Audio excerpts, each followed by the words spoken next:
जी, मैं इस वक्त कराची के इलाके लांडी में वाक़ा निजी कपड़ा मिल के बाहर मौजूद हूँ, जहाँ मज़दूरों का एहतजाजी धरना जारी है। लांडी में वाक़ा निजी कपड़ा मिल अलकरम टेक्सटाइल के बाहर एहतजाज में शरीक मज़दूरों का कहना है कि फैक्ट्री से इन्हें बिलाजवाज़ और जबरी बरतरफ करके इनके हुकूक़ पर डाका डाला गया है और 477 मज़दूरों को एक ही दिन बरतरफ किया गया है। दूसरी जानिब फैक्ट्री इंतज़ामिया के मुताबिक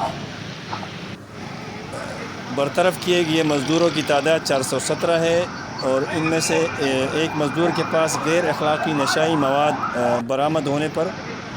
इसको फैक्ट्री से बरतरफ किया गया है, जिसके बाद तमाम मज़दूरों ने काम करने से इनकार किया। मुसलसल 8 दिन की कोशिशों के बावजूद भी जब मज़दूरों ने काम पर आने से इनकार किया तो मजबूरन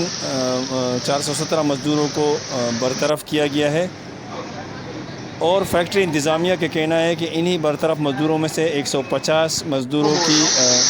वापसी की दरख्वास्त इनके पास मौजूद हैं, जिनको मुनासिब वक्त पर वापस लिया जाएगा। जी,